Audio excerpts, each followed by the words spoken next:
There was the session with the names, just to recall which session are we in. Yes, it's coming. It's coming. We just wanted to show um the the the the podium. Why not? Why not? We can always free you early if you want. So while we wait for the screen to be updated, so good morning, colleagues, friends. Yes, welcome to another interactive, dynamic session here at the Multi-Level Action and Urbanization Pavilion, co-convened by ICLE in its capacity as the LGMA focal point and UN Habitat as the UN Agency for Urbanization, co-hosted by Scottish Government as their legacy in our pavilion since 2021, and also Bloomberg Philanthropies in collaboration with GCOM and C40 Cities. My name is Yunus Arıkan. I'm the Director of Global Advocacy at ICLE, Local Governments for Sustainability. I would try to moderate this dialogue, but also provide some inputs as well. I am delighted that this session is joined by my dear friends, Asif Nawaz Shah from COP28 Presidency and Lea Ranalder from the UN Habitat. We would like to discuss this, a kind of an open town hall about exciting days we have lived over the past weeks. And just like before going home, before closing COP28, just to refresh ourselves, how have we advanced since especially COP27? What are the importance of what we have achieved today? What has happened in the last, since the announcements? And especially think about how we can now move forward by connecting the dots and making sure these initiatives now talk to each other, synchronize, and create a bigger impact. So in that sense, I know Lea prepared a good presentation that then can give us visually. I assume Asif also has a lot of things in common. I don't know how you'd like to take that, but after your introduction or after your first statements, we have a video message from ICLE Secretary General that was communicated to UN Habitat Executive Board just before, that took on the same week with COP28. It was in Nairobi. It's a regular governance body of UN Habitat. It was particularly the discussion on surge. It's a 4-minute video that more or less summarizes also how we have walked along this journey of surge. And after his in an informant video, I will just try to complement, because just yesterday we also have heard the new announcement of the 2030 climate solutions pathway. Did I name? No pathway, just claps. Okay. And actually it will be presented tomorrow at the closing event of the high-level event of the Global Climate Action. So CHAMP, Surge, Action Agenda, and our colleagues and the CP partners. So there's a nice now family gathering here, and we are trying to make sure the connection. So that we had some exercise on that, so I'll share it, but then we will make it to as much as possible interactive. Asif, time-wise, this is your limitation.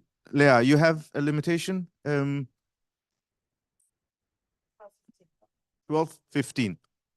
That's good. That's good. Okay. So I give the floor to Lea and Asif. Please feel free how you would like to take. Since you have prepared the slides, maybe you want to take, and Asif can come. Sure. I also hold the microphone in my hand, so I gave it. we are all one big family. Thanks, Yunus, and thanks everybody for joining us. Really informal session here today. What we wanted to do is just take these discussions that we've all been having forward, also get some ideas and thinking from your ends. What could we do? What are your thoughts, hopes, and dreams and aspirations to take some of the stuff that has happened this year, but also last year forward? I wanted to give you, I'll let you talk to this, Asif, but and maybe Joe, can you go to some of the next slides? I think I put them, yeah, that one is great. I put them together and maybe in order that's not entirely logical. But to say, I mean, last year, we had the CHAMP pledge this year, which Asif will talk a little bit more about. Last year, we had at Sharm el-Sheikh at the first ministry meeting, the Surge Initiative.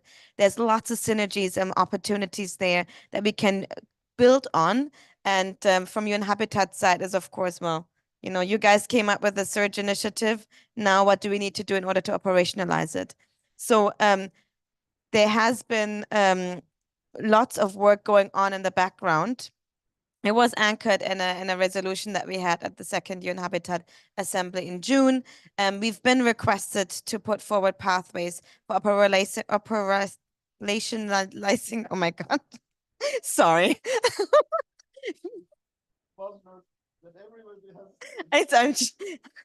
It's day 10. What? I'm falling over my words. Apologies. But how can we put it into practice as a next step? And we need to present that now at the executive board meeting in 2024 and at the first one in March. So we are now in a really critical time to take a step back after COP, take stock of everything that has happened, of all the announcements, all the initiatives, all the pledges, and think about what can we do together to also make sure everything builds on each other. How can we integrate this potentially more better into the Marrakesh partnership work, into the Race to Zero, Race to Resilience, and all the other work that's going on there, and really ensure that it's that when COP29 and COP30 comes, we can hopefully report back, provide some updates, but then also ensure that everything works together. So maybe just briefly, these are some of the work packages that will be proposed and will be put forward for the Surge initiative. So really working on the global partnership part. How can we ensure that we bring together national and local governments, private sector, research, and so on? Really, of course, building on existing networks. How can we then also, one idea, and I think one big thing that we've been seeing here, and that actually also comes out of CHAMP, is it's fantastic to see the ministers of environment and ministers of foreign affairs sign up to pledges. But what does that now mean when you come back home? I mean, interestingly enough, I had a conversation with somebody from the Kenyan ministry, and they said, Minister of Human Settlements, and said, well, I did not even know that our government signed on to this. What does that now mean for us? Like how can we ensure that stuff that happens here gets be taken home and gets them put into practice? One idea for this is, can we create focal points that sit between these two ministries and help to push this agenda forward, and then also help streamlining the NDCs in the countries, but also beyond. Then, of course, working on more city-level implementation in specific sectors, but then also really ensuring that there is a secretariat that supports that between UN Habitat and ICLEI. It says UN Habitat on here because that was for our internal processes. So please, no hard feelings. Yeah, next slide, Joe. I think, in terms of timelines, I mean, we had the ministerial meeting last week. And It was still this week. it was this week. On Sunday. The days of the week are now I have no idea what. Last week in terms of COP, this week in terms of real. If you guys cannot align the weeks to the days, I mean, no wonder we're all confused. Sorry. And I think it has really provided us with a big push, and actually also a big positioning of saying, okay, well, first of all, what we've seen between the first ministerial meeting and the second ministerial meeting, first ministerial meeting, we really had to make the point of ministers of housing and urbanization, please come. Second ministerial meeting, we got overrun by ministers who said, we want to be part of that conversation. We really want to ensure that we're here. And there was so many ministers in the room, but also local leaders and also just participants. So that topic is here to stay. So that's, of course, an anchor point. We'll have that executive board meeting in 2024 that I just mentioned, but also we want to ensure that for the World Urban Forum in November in Cairo, we want to, everything is up and running. I already said we have an incredibly busy fall next year ahead. So Innovate for Cities conference from our side, the World Urban Forum, and then the next COP right after. So I'll get a good summer break before. And I think with that, do you want to say a couple words about CHAMP, where we stand, how many countries, vision, hopes, dreams, aspirations? I'm taking over your moderation. one more slide, I think, for the ministerial. Was there one more slide? Fantastic. I mean, I spoke about, we love flags. Yeah.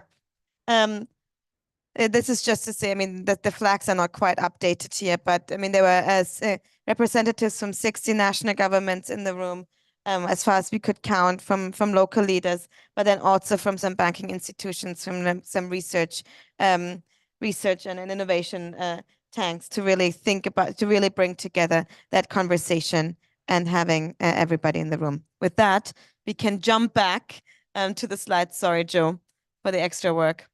And I'll hand over to you, Asif. Hi, everyone. First of all, I just want to reiterate my thanks to Eunice and Leah and ICLE and UN Habitat for hosting this pavilion, which has really been a fantastic stage for cities and regions at COP28 and has effectively projected the voice of the constituency. So thank you very much and congratulations. I'd like to first of all reflect that this number on screen, which says 65 national governments, is now up to 67, with Jamaica and Cabo Verde being the latest additions. So thank you to the advocacy of everyone within this community who has solicited this amazing outpouring of interest and support for CHAMP. I think when we first started developing the idea, we thought we'd get a handful of countries to sign on. And until a month before, that is what it looked like we would get. But we defied the odds. And so once again, just a big thank you to all of you within people who are in this room and who aren't, because I know a lot of people have had to head back. 12 days is a long time to be pounding the pavement here at COP.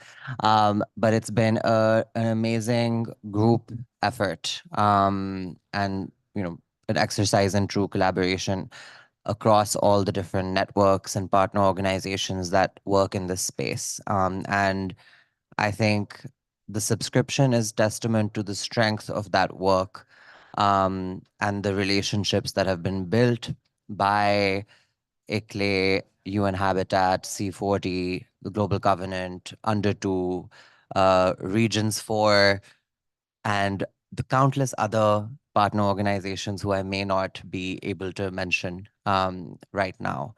But just to give you an idea into the process behind it, we were able to to sort of map out relationships when we were really looking to get endorsements for JAMP and increase subscription. We were able to map out relationships across this entire range of partners who are working on this, and were able to get those inroads in, you know, almost every geography that we were targeting because of the connections that partners had there and the work that they'd been doing there and the trust that they had built there. And so if I'm going to sum up the hope for CHAMP is to build on that trust and to deliver on the promise that this initiative is going to effectively integrate subnational governments within the climate planning and implementation process in a more real, coherent, and consistent way. In terms of operationalization, again, that is that is going to be a priority. No, I had practice from your 3 failed attempts. In terms of priorities for 2024, that is going to be chief amongst them, and thinking about how to keep a nimble structure while still enabling the work that needs to happen, keeping countries engaged. I think just to, you know, play off what Leah was talking about with Surge, the idea for JAMP really is to effectively mainstream subnational engagement and action within national climate plans and policies, and we know those are quite often housed within ministries of environment.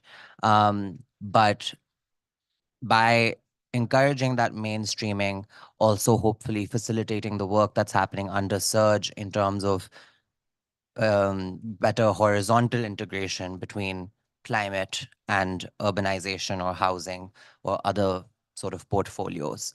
And so really hope that these past 2 years chart forward a kind of path towards greater coordination amongst all the initiatives that already exist within the space, and greater alignment, not just between national and subnational levels, but across the different actors working at both levels to advance climate action in different areas. So I'll stop there. And I don't know, Eunice, what your... Yeah, sure. And I mean, I had already said this on a different panel, so I now need to reiterate my promise. What I want to do, not on the 13th of December, but on the 14th of December, is, I mean, we've done from UN Habitat in collaboration with many partners an analysis of the urban content of the NDCs. So which NDCs have strong, moderate, and weak urban content? So I'd love to now see overlay between these two and then identify, okay, actually, these countries have pledged to work more with their subnational governments, but they have weak urban content. Maybe we need to have a conversation of how to facilitate that moving forward. So from the 14th of December onwards. Excellent. 2 points maybe would like to challenge you, because there are 2 details that may be helpful for the discussion here. The 6 elements of CHAMP, Asif, if you can remind us, and Serge, the thematic work packages we had. You listed 5, but maybe it's again good to remind us, our colleagues, because that really will now be connecting to the topic that I will address in terms of the synergies, complementarity. So Sure. So running through them quickly, the first one is around consultation. So countries that are committing, that are endorsing CHAMP are committing to, in nationally determined ways, consult with their subnational governments to determine avenues for subnational action to contribute towards climate plans and strategies and their planning, financing, implementation, and monitoring. The second one is a deeper sort of dive into that, and that's collaborating with subnational governments in the review, design, enhancement, and consolidation of national climate plans and strategies. And then the third is around specifically the 2025 NDC and ensuring that particular process that needs to be underway, basically starting now, has a stronger subnational integration component. The fourth, and that serves essentially as a proof of concept for CHAMP, and stronger multi-level governance within NDCs. After that, there is the fourth clause is around investment planning. And so that's countries commit to including relevant subnational climate projects within their national climate investment priorities. So those that are directly but also indirectly connected to NDCs, and support local and regional governments in identifying and accessing and building capacity to access resources, financial and technical resources, whether those are from the public or private sector, whether those are at the local, regional, global, or national levels. The fifth commitment is around conducting country-led, country-driven reviews of the implementation of these commitments. And then the sixth, sorry, lost track of how many there are. The sixth and final one is a commitment to convene at an annual high-level convening on the road to COP to share good practices, lessons learned, review progress in implementing CHAMP, and really charting out what's, needed at COP, and also drawing that link to the ministerial meeting, which we're hopeful is definitely going to become an annual convening. And for those who weren't there, that's something that the COP30 presidency has already committed to doing. So we definitely have some momentum behind this. Leah? And what was great is that the COP30 presidency has actually said we want to make sure that COP30 is the most urban COP ever. So there is some ambition there in the room to really put cities at front and center in 2 years' time. So really building on all that momentum that we've seen here, which is of course fantastic. Your question was around the different working groups, and which of course allows me to quickly. We've built it around 5 working groups in that align also with sectors that are actionable at the urban level, because although we always say we need integrated thinking, it is of course often that financing and investment still runs across sectoral lines, and also that's how initiatives and partners often are being bundled around. So we'll have a working group on buildings and housing, where we are working together also with the global IBC to see how can we ensure that the work on the roadmaps that's happening at the national level can be put towards the local level. We're really hoping that with the ministerial meeting and the event, now the name slipped, but that's going to take place in Paris in March, that we can have a really good way forward how that work can look like, a really strong roadmap. Then energy, waste and circular economy, and where we're also thinking about how can we include food systems in this. Transport, where we have strong synergies with the Lotus Initiative that have already started doing some amazing analysis of analyzing the current state of the NDCs on where are gaps, who has public transport in these NDCs, what are gaps, needs, challenges when it comes to capacity building and so on, so that these NDCs can be materialized. And now I'm also got stuck counting. Water. Thank you very much. Where we're also seeing how can we ensure that with the ongoing work that has also been put forward on water, this can also be put into practice. And then Yunus, over to you for the, how was it called? Non-paper paper? Well, let's say brainstorming. Joe, just an announcement. The video will play at the end because Leo has to leave before she leaves. Let's have as much as possible the dialogue. I also would like to acknowledge Monique Nardi from the UNFCCC Secretariat, leading the Global Climate Action Agenda inside the UNFCCC, especially for the subnational engagement, and her colleague Ha as well. So, first of all, here I'm speaking as a CLE, of course, but also I'm using my head as the LGMA focal point, which is the constituencies who have been involved in this UNFCCC process. What you have heard is music to our ears. What you heard from today, from Asif and UN Habitat, is exactly what we have been asking for decades. I literally mean it, for decades. What we have been asking, we were saying that we did not start climate work with the UNFCCC. Obviously, we were acting on climate before UNFCCC was even adopted, but we wanted to align with the national processes. And we were also saying that urban component is being also discussed for a long time, a different context. It was a different context, and we also made a lot of progress in the urban community to acknowledge them that climate is an important driver. So it's not just buildings, and it was not just a problem of the global south. It was not just slums. It was something completely big.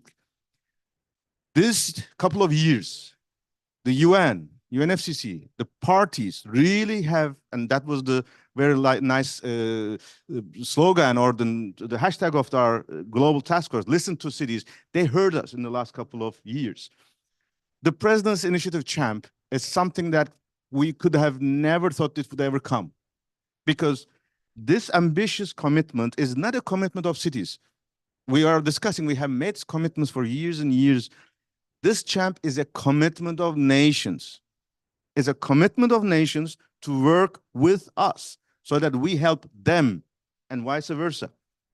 And what you heard from Serge was the first step to introduce urbanization in a systematic way, not just one city, not just one public, let's say, fleet, not just one neighborhood project in one of the 5 pilot cities. It was literally urbanization in its entirety, as complex as it is, but it is in a holistic manner, not a piecemeal manner.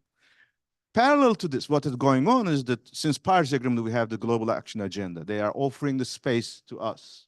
All these opportunities that the parties are understanding us better and better and better, introducing us to the private sector. In parallel, since the adoption of the NDC process, parties themselves created a new mechanism called NDC partnership. The logic was that ministers of environment, sometimes I say poor ministers of environment, because they are the ones who are paying the cost of all the results of the other ministers, for good and for worse, because climate is a result of what we have been doing or not doing.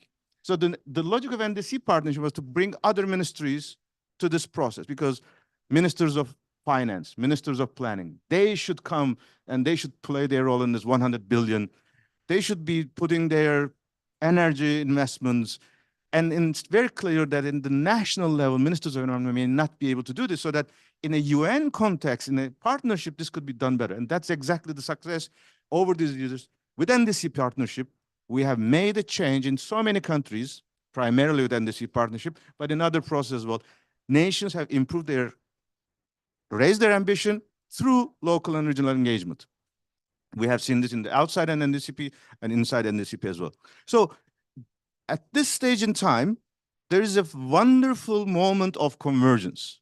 And of course, this was the reason why we were excited for this process, because this is the launch of a new minimum 10 years. And I'm expecting a very ambitious headline for the GST outcome when it is adopted, like the roadmap for the next century. So that, like the vision of Emirates, always the bigger, the better. So hopefully it will not be called as GST outcomes text that nobody understands. It will be a fantastic name that gives us the guideline that it will be. The difference is that it is an emergency mode of action. It will be addressing all these discussions, and it will be in an urban world. That's why we are at the beginning of it so excited and to be connected to it. So the proposal, what we would like to develop in the next 14th of December, maybe 13th of December on the plane,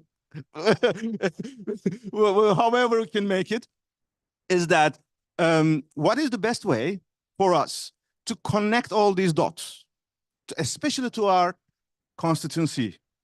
They will ask exactly, they're not just asking Serge, they're asking us what has happened with this race to zero. You have asked us to commit, we committed, but we cannot deliver it because it's such a big deal. Cannot do this on my own. I cannot go to climate neutrality. No US city can do this climate neutrality if there was no IRA. No city could face these catastrophic floods if their federal or national agencies and funds do not come and help them. It's very clear. So they are all asking us, okay, where are we? And we are saying that, wait, this COP is the moment to come now to converge all these efforts. Proposal would be that the commitment campaigns, the support mechanisms, the partnerships that can help, and how they are feeding to their national processes, but also to global and downscale local. Because we're also now kicking off this town hall COPs. So the town hall COPs is the place where we will translate all these into action at the community level, at the street level, at the boardroom level. So this is why we are excited, because presidency will take a leadership. Champions will continue to take their initiatives and make us heard. UN Habitat will continue to take this to their assembly and World Urban Forum. So that this is now a new mechanism. And let's not forget, we are excited with Brazil. Brazil is COP20 presidency. They are host of COP30. We are excited Baku. Why? Baku is also will host the World Urban Forum in 2026. So the urban community is also gathering in Cairo, which was the previous COP. So I don't think there's so many other communities in this space that are so much making the connection with outside processes. And we are bringing the power from G7, we are bringing the power from Forum of Amazonas and the bottom-up processes. I think in the next couple of months, the task on us, ours can also be said, because today and tomorrow we will still have dialogue with the GCA, the high-level champions. This is a work in progress. There are different levels of announcements coming up, but the key message is that by the time we reach to hopefully, or let's say sequentially, when we come to Bonn in the June sessions, when we come to Cairo, when we come to Baku, and when we go to Belém and back to Baku, we will be having a clear roadmap of what is our step-by-step. We want you to be ambitious at the city level. We really want you to declare climate emergency, commit to climate neutrality. Then you go to your national government. Tell what's their plan. Let's work together. Your national government, please do it include in your plans. Private sector and your partners, make sure your results are communicated to UNFCCC. UN Habitat, Nairobi, review this more frequently. And UNFCCC, ask what's going on and ask others to join. This kind of a very ambitious, but is exactly the emergency mode of action we need. And I think delivery is much more easier because bringing to this level was the hard work. From now on, I'm confident that we can make it fruitfully functioning and then give confidence that, yes, it was a deliberately worthwhile effort to work on this for years and years. Now it's time to run faster. Should we maybe open the floor? Monique, anything you would like to add from before you climb?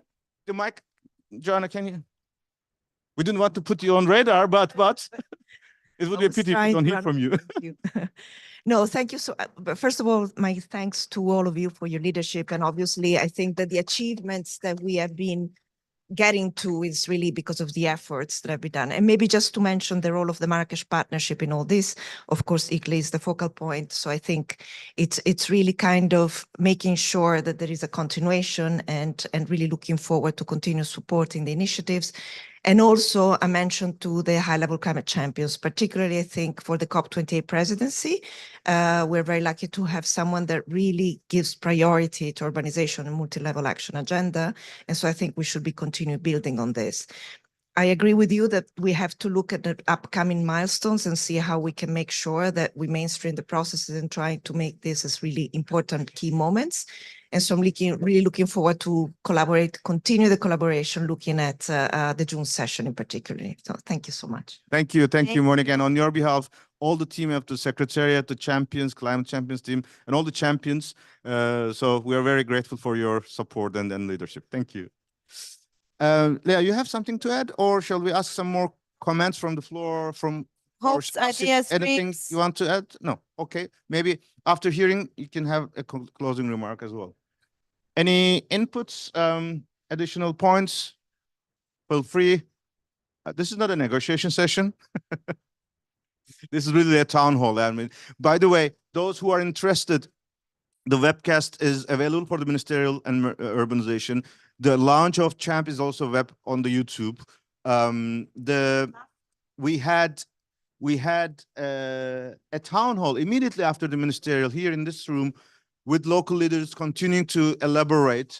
This is the text of the joint outcome statement that was adopted or announced at the Ministerial. So these are resources that we will be able to use on the way forward. Yeah, just to say, this is the joint outcome statement from the Local Climate Action Summit and the ministerial meeting, because we thought, why have two outcome statements if we want to push for the same thing? So this is a joint outcome statement. Don't be afraid. It's only 1.5 pages long, very digestible. Yeah, it's behind that QR code. Romain, yeah. But if you can also introduce yourself to other colleagues, I know you very well, but Thank you. I'm Romain Crouzet. I'm the director of Climate Change Association. Just a small contribution, maybe which will be interesting for the next steps. We just organized in Cameroon an event, a conference on habitats in partnership with the UN Habitat also. And It ended with a roadmap for built environment in sub-Saharan Africa. So with very precise elements on how you can develop and continue developing sustainable habitats in sub-Saharan Africa. It was endorsed by ICLEI Africa, UCLG Africa, the main networks of local governments of Africa. So it's quite precise and long roadmap on this specific aspect. So we can obviously help and from this perspective of sub-Saharan cities. Great. Congratulations, Romain. And also your support as Climate Change Association. We have another, John, a request this part.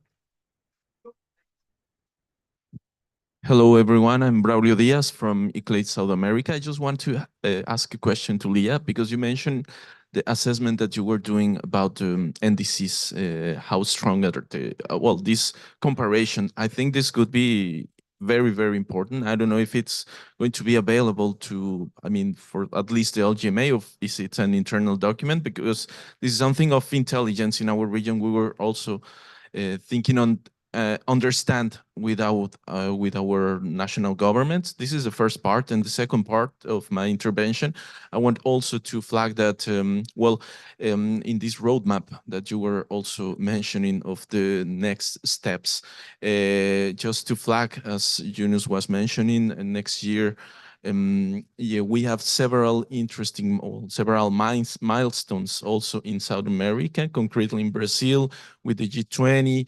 There will be also the ICLEI World Congress that will gather, well, we expect 1,000 of mayors or local authorities in Sao Paulo in June. So this is maybe also a very good moment, because we are in a good relation and engaging the national government of Brazil to be a protagonist of this agenda. And also to acknowledge, here in the room, we have the mayor of, I don't know if yeah, he's here, the mayor of Pastaza, who is the Amazonic region in Ecuador. He is a province, actually. He is the youngest mayor of his region ever. And he's very, Fantastic. Congratulations. and just to mention that, together with the Pastas and the Amazonic cities, we have been doing also this amazing job trying to give a more coherence between the Amazonic urban development. So this is also a key topic that I wanted to bring to all of you. Thanks so much. I'll take the first question. And by the way, fantastic, Omar, to hear that, this very specific roadmap is out there. Sure.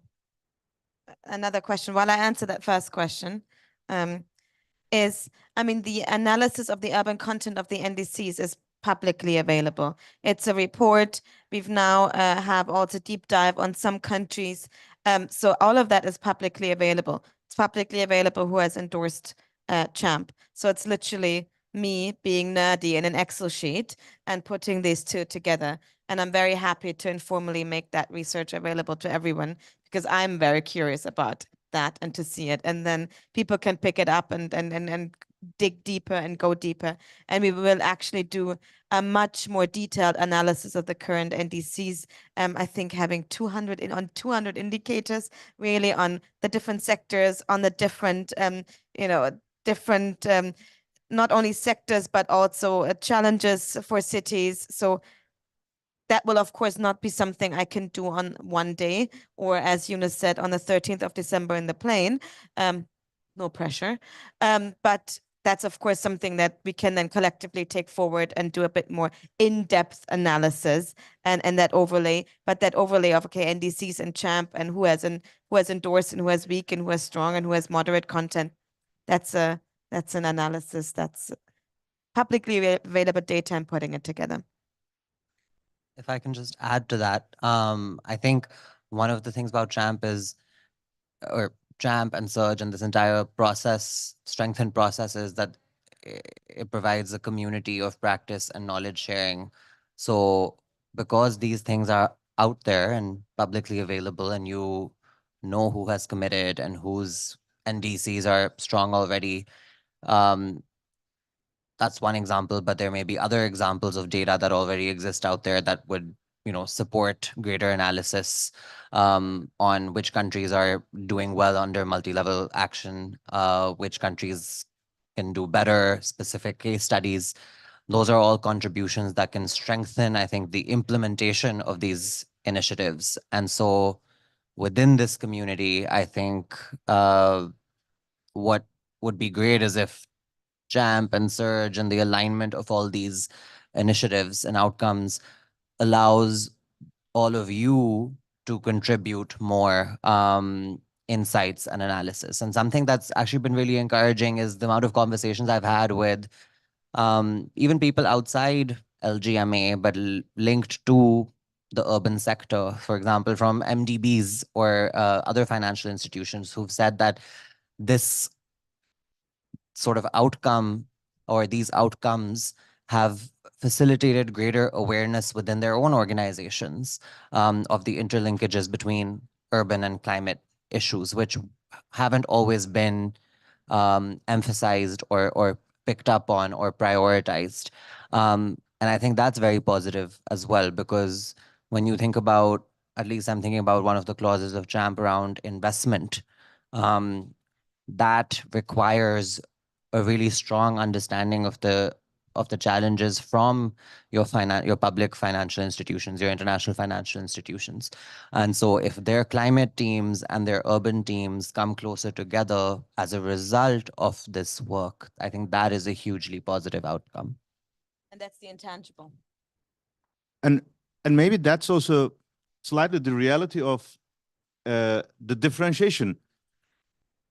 The name of Multi-Level Action and Urbanization Pavilion, or the name of even the day, which we are fully aligned with the presidency's day, is not a coincidence, because it really has two aspects. One is really a political process. Multi-level action is a political process. It is really a domestically a new way of work, both for the mayors, both for the governors, premiers, and to the prime ministers and ministers and presidents. No one knows this fully. And every country and every city, this will be different.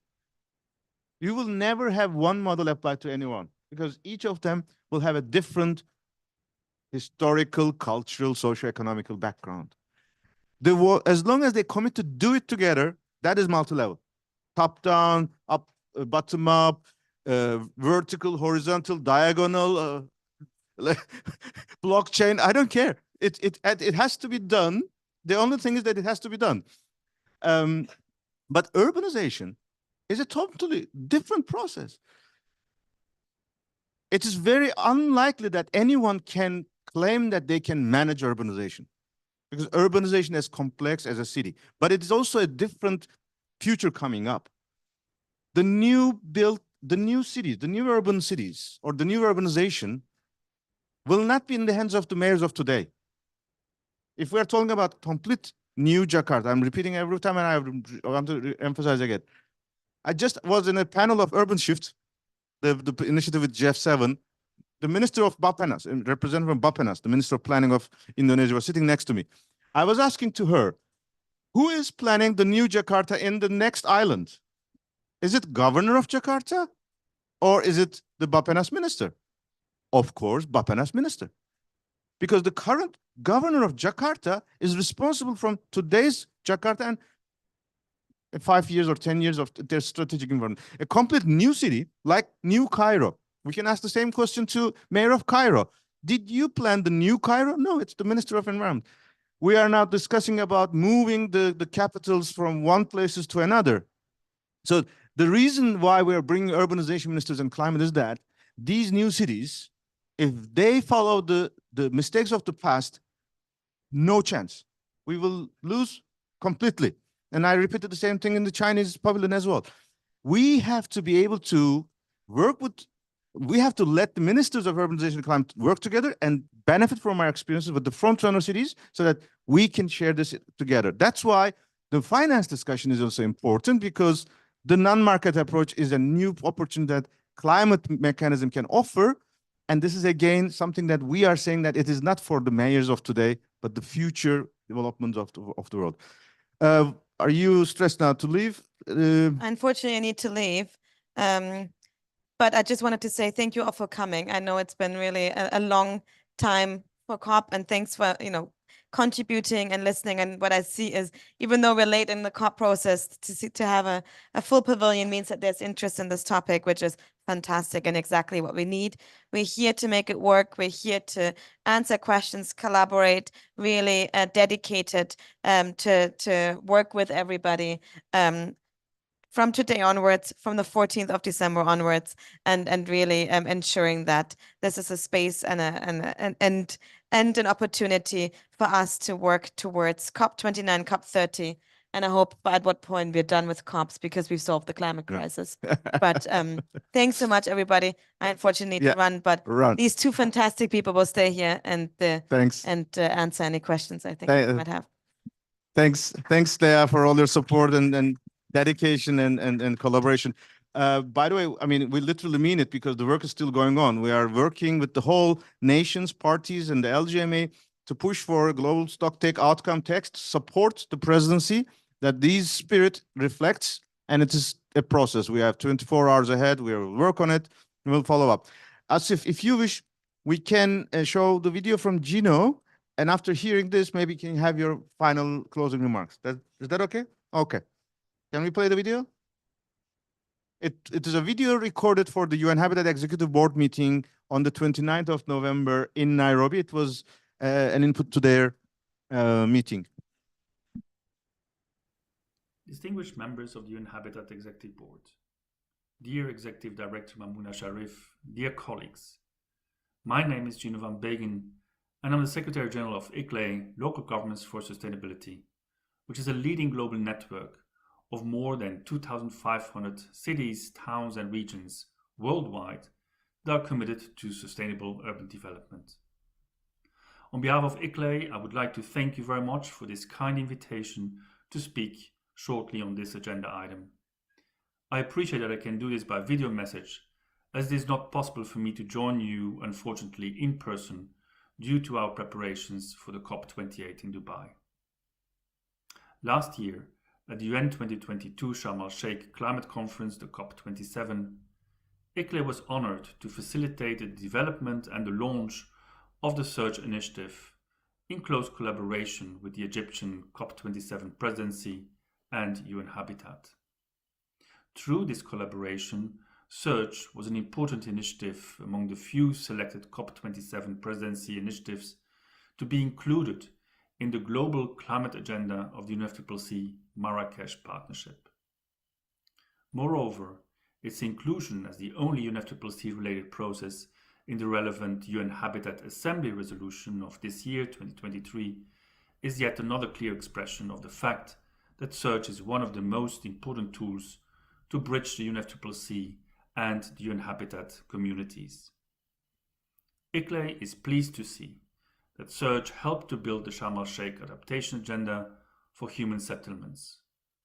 Moreover, those nations that endorsed Search last year are also the first respondents to the invitation of the COP28 presidency and UN Special Envoy Michael Bloomberg to endorse the ambitious CHAMP initiative on multi-level action, which will be announced soon at COP28 in Dubai. ICLEI strongly believes that Search and CHAMP have the potential to simplify and accelerate urban climate action by connecting the dots between the local and subnational commitments for 2030 and 2050 with the national and multilateral capacity building and networking programs, the support and finance mechanisms such as the NDC Partnership, the UNFCCC Marrakesh Partnership for Global Climate Action, and the new multi-level national climate plans to be presented by COP30 in 2025 in Brazil. ICLEI is therefore committed to continue its collaboration with UN Habitat and to ensure synergy amongst these processes. We will be cooperating with you also on the ministerial meeting on urbanization and climate change, which will see its second iteration at COP28 in Dubai. I would like to invite all UN Habitat Executive Board members to encourage their national governments and subnational partners to visit and actively engage at the Multi-Level Action and Urbanization Pavilion at the COP28 Blue Zone, which is co-convened by UN Habitat and ICLEI in our capacity as a focal point of local governments and municipal authorities constituency to the UNFCCC. The pavilion is also co-hosted by the Scottish Government and Bloomberg Philanthropies. Last but not least, I also would like to commend Ms. Mamouna Sharif and the entire team for the proven leadership and collaboration with ICLEI and the constituency of local and regional governments. I thank you.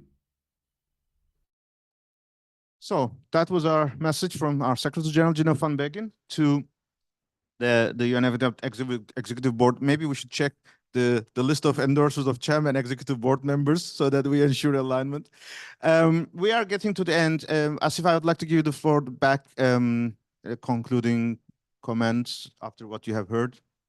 Sure. Thank you, Yunus. I won't take long because I don't think there's too much more to say. But first of all, thank you all for being here. I think, like Leah said, it's testament to the fact that there is such strong interest and momentum behind multi-level action at this COP, that even on the 10th of December, we have such a healthy audience here.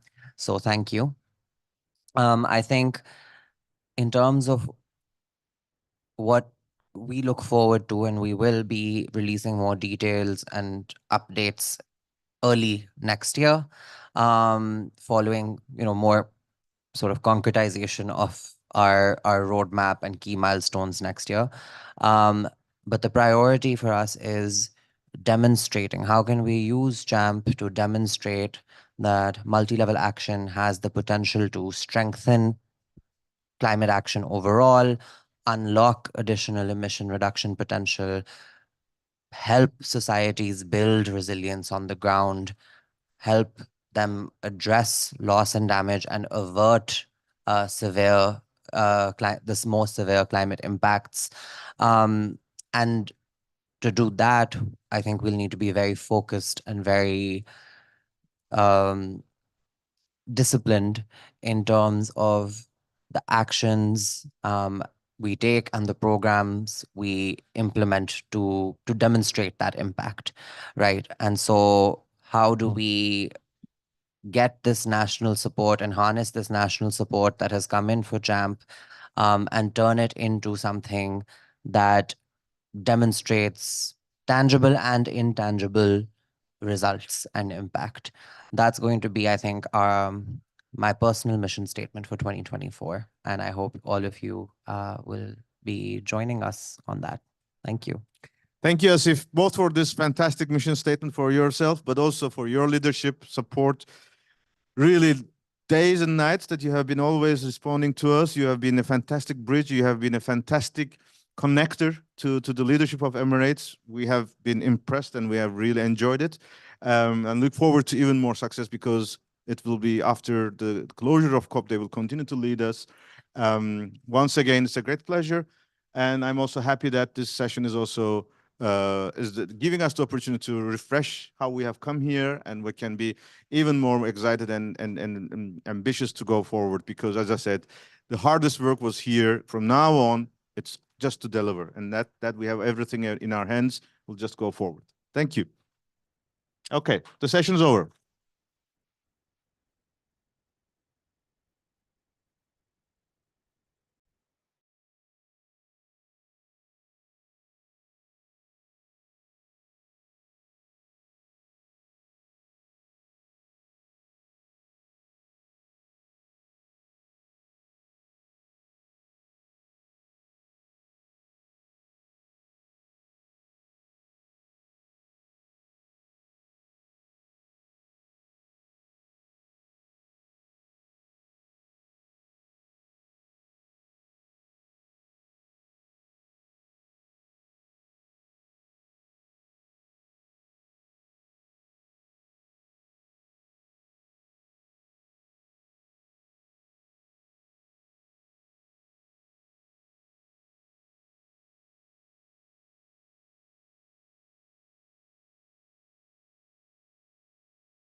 Excellencies, honorable guests, distinguished delegates, colleagues, friends, ladies and gentlemen, a warm welcome to each one of you. It is an honor to be virtually with you at the opening of this event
actually, I would like to.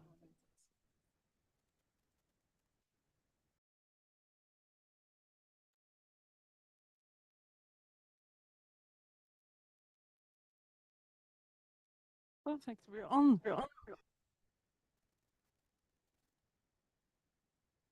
It's always better to feel like a star, right? With a microphone like this. Welcome all to the event today at the 10th day of the climate conference on, let me not pronounce it wrong. It's about food, agriculture, and most importantly about water. So today we'll have our event on water as leverage as an approach to world urban climate resilience through climate action, local climate action. So my name is Naomi Hoogvorst. I work at the Planning, Finance and Economy section at UN Habitat. Been working a lot on integrated and inclusive planning and how can you do that better with communities, all stakeholders involved in water-related issues in cities, a topic that everyone understands. The objectives of this session is threefold. First of all, we'll understand a bit better the complexities of urbanization and water-related issues and opportunities. We'll get an introduction of the water as leverage approach, a unique way to collaborate. And that's also the third point that we would like to invite you also to see how you can join this water as leverage community. So there will be a panel discussion afterwards that shares some reflections and examples of how the water as leverage approach can work. And after the event, there's an opportunity to mingle a bit, discuss during some networking drinks and bitings. So welcome all again. Very happy that we are here together on the 10th day in a good group to discuss this topic. We'll start off with opening remarks because there's also an announcement to make, and that will be done by our excellencies. And we will start with our Deputy Executive Director of UN Habitat, and I'll give the floor to him. Thank you.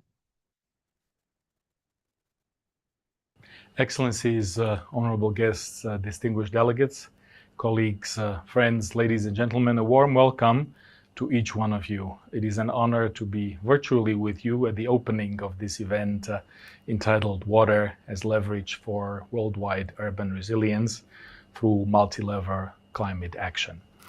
Here at the Multi-Level Action and Urbanization Pavilion during the 28th session of the Climate Conference. First, I would like to extend my sincere gratitude to the Kingdom of the Netherlands for hosting this critical event, focusing on the enhancement of urban water resilience amidst the challenges posed by climate change. Earlier this year, the UN 2023 Water Conference in New York, successfully co-organized by the Kingdom of the Netherlands, witnessed the gathering of numerous commitments under the Water Action Agenda, many geared towards climate action. Allow me to highlight three key UN Habitat commitments to the Water Action Agenda, namely localizing SDG 6, transforming access to water and sanitation services by strengthening the capacity of water and sanitation operators who are closest to service provision. Strengthening and scaling up water and sanitation partnerships by over hundreds through the Global Water Operators Partnership Alliance of UN Habitat to accelerate capacity of service providers in the attainment of SDG 6 and SDG 11.1. Wastewater 2030, striving for a circular economy in a climate-resilient world. Global report on sanitation and wastewater management in cities and human settlements, the first edition of which was launched during our second session of the UN Habitat Assembly in June. Today, as cities find themselves on the front line of the climate crisis, emitting over 70% of global greenhouse gases and grappling with sea level rise and deadly storms, our discussions at COP28 are indeed crucial. At this COP, we are reviewing the progress of climate targets set by the Paris Agreement and also emphasizing the global goal of adaptation. Water lies indeed at the heart of our major urban challenges, from water-related risks to water and environmental pollution and biodiversity loss. Water as a leverage for sustainable urban development is an absolutely critical area for UN Habitat's support to cities and communities. We achieve this, among others, through promoting multi-level governance, water and sanitation policies, integrated green and blue infrastructure planning and design, and supporting the blue economy. Additionally, UN Habitat convenes the Global Water Operators Partnership Alliance, GWOPA, an international network where water and sanitation operators collaborate on a solidarity-based approach to provide quality services for all. The water as leverage approach has demonstrated its efficacy in catalyzing just and sustainable urban water and climate resilience. Dear colleagues and friends, today I'm delighted to share a significant development, building on the successful collaboration on water as leverage between UN Habitat and the Kingdom of the Netherlands in Asia, specifically in India, Bangladesh, and Indonesia.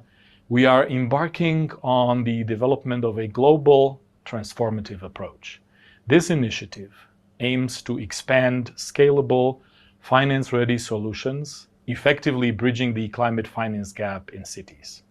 As we convene under the theme of multi-level action and urbanization, this multi-stakeholder initiative holds the potential to enhance urban water resilience, contributing to and aligning with national adaptation plans and promoting climate resilience globally. Thank you all for being a part of this crucial session. May your discussions be fruitful as we work together towards a more resilient and sustainable urban future. Thank you.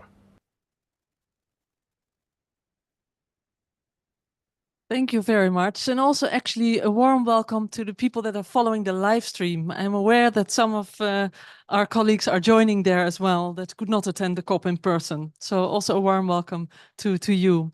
Then I would like to give the floor to Meike van Ginneken, the Special Envoy for International Water Affairs of the Netherlands.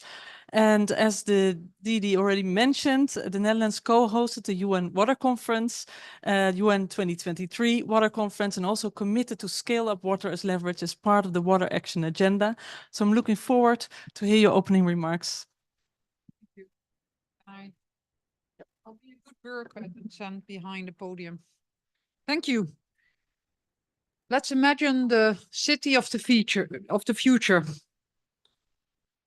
Where do I want to live? I want to live in a climate resilient city which is protected against floods. I want to live in a just city in which everybody is protected against floods, not just the rich, in which everybody has access to affordable basic services, where people have decent homes and a green and livable city with green spaces and with water.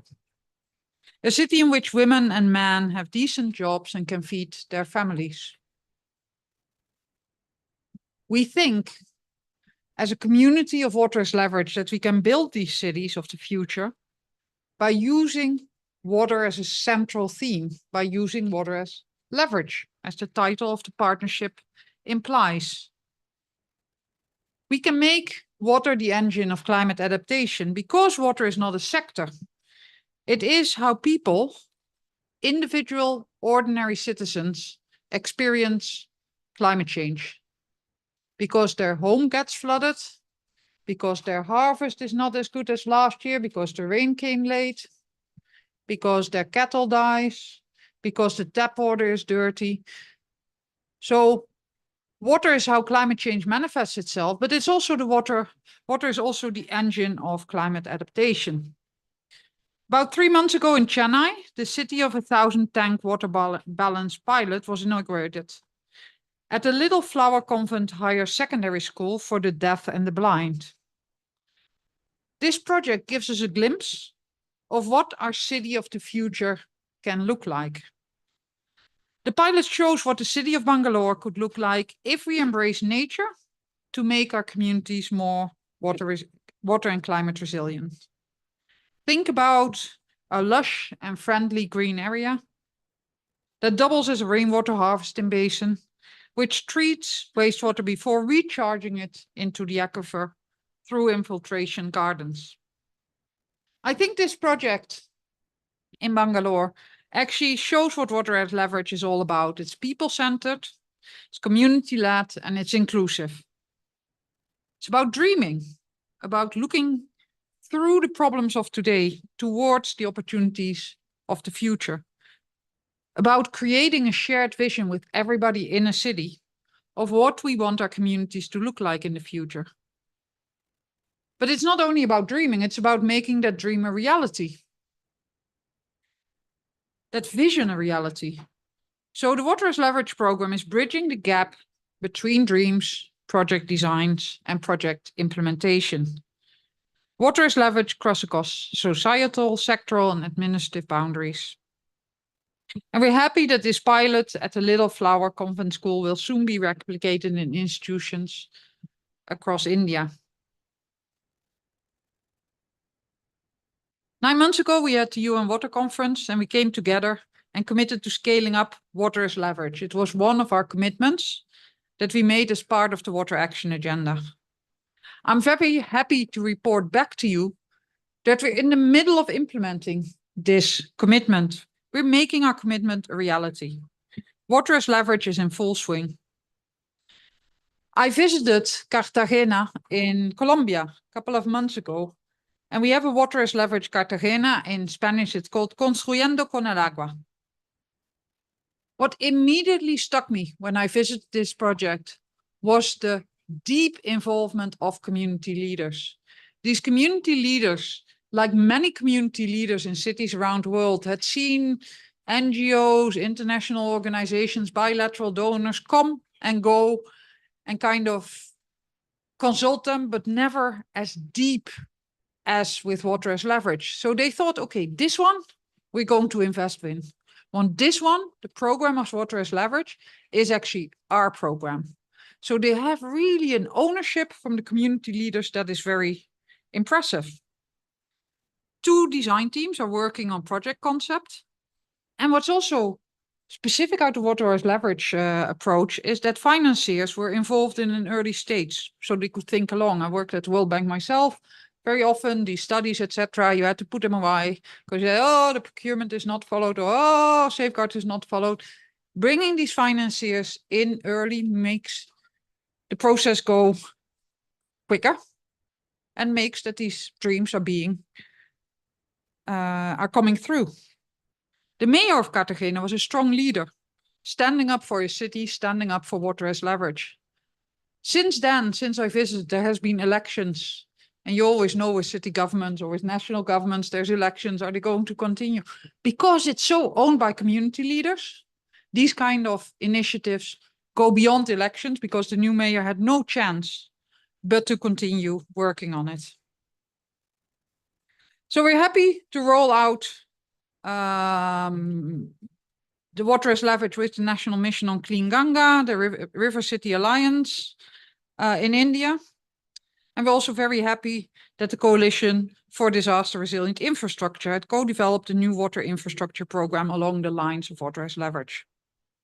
So Water as Leverage started as a project or a program sponsored by the Netherlands, but it's becoming a community, a movement. It's becoming something from all of us.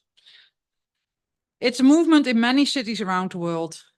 We want our ideas to be stolen. Please steal them, implement them in your own way, in your own city. That's how knowledge flows like water. We want mayors and community leaders to be the champions of change, and we want to work with you.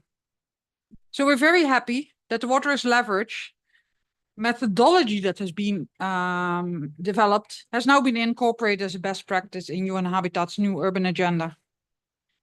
You already saw the Deputy Executive Director of Habitat, also from the government of the Netherlands. We're really excited with this new partnership for Water as Leverage with UN Habitat.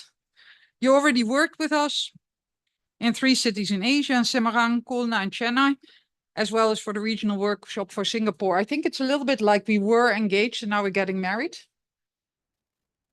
So hope there's drinks for the happy occasion. With this new partnership, you and Habitat will join in our ambition of bringing water as leverage to many more cities worldwide. We're looking forward to working together in Bangkok, in Nakuru, in Kenya. And let's go back to that dream. The city of the future is possible. And let's not wait for that future. Let's build that future. Let's build that future now and make it a reality today. Join the movement. Make sure that water is the leverage to make your city livable, just, and climate resilient. Let's make water the engine of climate adaptation. Thank you.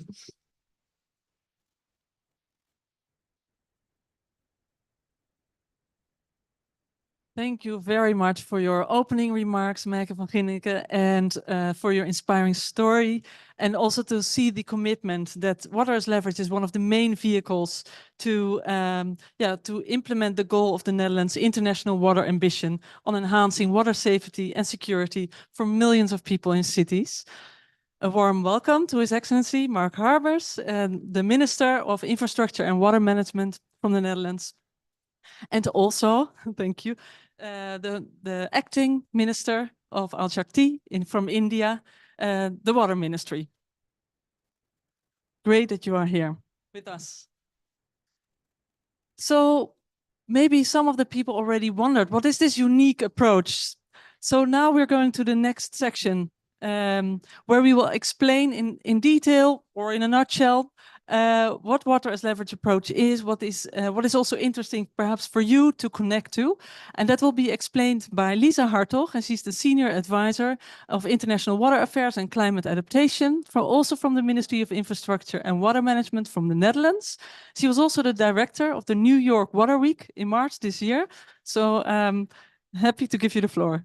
Go ahead.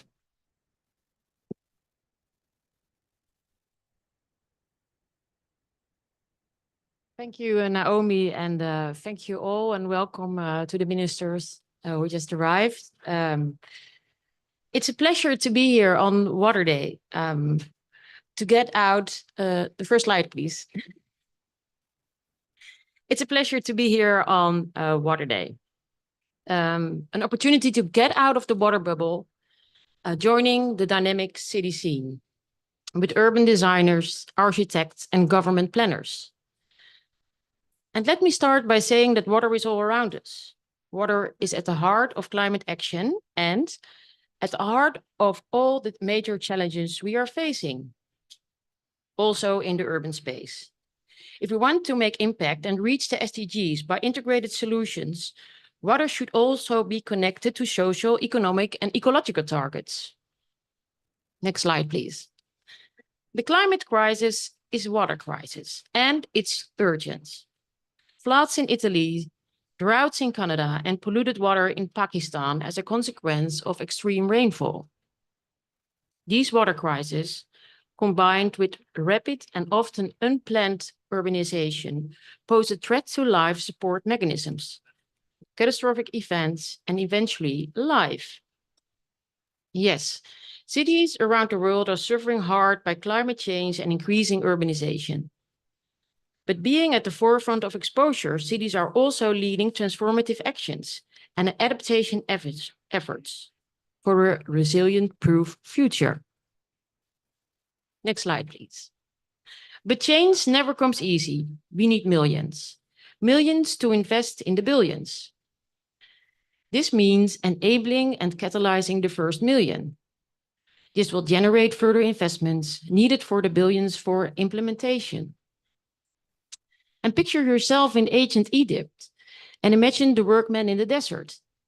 They used the lever to move and uplift the obelisk, weighing more than 100 tons. We need leverage for water solutions too. The program Water as Leverage offers that solution, a program that supports design projects to deliver on urban water resilience through water. Next slide. And how does Water as Leverage work?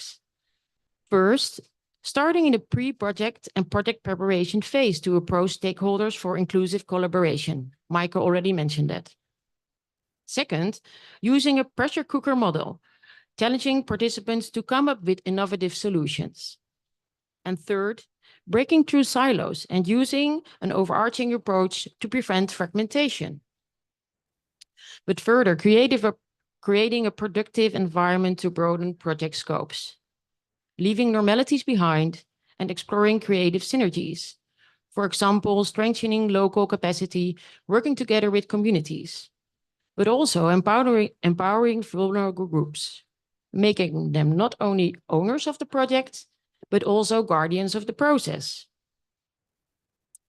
Water as Leverage started in Asia and the city of Khulna in Bangladesh, Semarang in Indonesia, and Chennai in India, where, as we speak, heavy floods are going on. Hotspots where climate change was piling up massive challenges. Within these 3 city tracks, the partners jointly developed some 30 project proposals, using the local context and the physical environment as a driver for change, aiming for innovative blue and green infrastructure solutions, including cultural, economic, and social structures. Complex, but not too big. For when it comes down to bringing in climate solutions, we never get bored. And the 1,000-tank project in India, Chennai, is perhaps the best example of a scalable project. Ensuring water for a school for 500 visually and hearing impaired children. Using nature-based water treatment, this project created a closed loop for a sustainable water treatment system. And like the name of the project, we can do it in 1,000 times, with 1,000 water tanks, 1,000 schools, 1,000 rivers, and thousands of people. And we will upscale the activities in India through the Green Climate Fund, also representing here today, and the Water as Leverage process will be brought into neighboring Mylapore. And on a national level, the Ganga River partnering with the National Mission Clean Ganga. In addition, with help from the so-called Water as Leverage Factory and the Water as Leverage Academy, global reputation was spotlighted earlier this year during the UN 2020 Water Conference in New York, where we announced Water as Leverage through the Water Action Agenda as a Water City commitment. This track record of Water as Leverage in Asia brought us to Cartagena in Colombia. Ongoing discussions are taking place in Africa, and other discussions are happening in various regions and countries. For example, using experience in Semarang in Indonesia to explore Water as Leverage 2.0. In other words, the Water as Leverage community is growing into a global multi-level partnership. And I'm very pleased that we're here today with so many partners. And that as from today, we were also working with UN Habitat. Again, Michael already mentioned it, a marriage. UN Habitat will bring in knowledge, expertise, and a global network on urban water planning to the Water as Leverage program, while fostering integration with national adaptation plans. For mitigation is energy related, and adaptation is water related. Today is a new step, strengthening each other on multi-level climate action program development, and we all invite you to become part of this community. Together, we can enhance urban water resilience by upscaling and integrate the different initiatives. Well, I think that I've said Water as Leverage at least 15 times now, so I will stop talking and welcome to give the floor to the next speaker.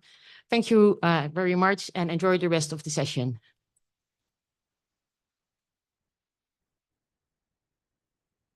Thank you, Lisa, for explaining the Water as Leverage approach 16 times now.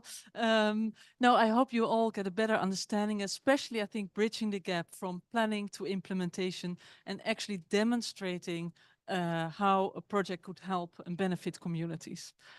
Thanks for that. Then we would like to go to the next speaker, Mr. André Zikos from UN Habitat. He's the Chief on Urban Basic Services, the section that also covers water issues. Many years of experience. I would like to give you the floor and explain a bit what UN Habitat does and also how UN Habitat can help in scaling up the approach through the UN system. Thank you.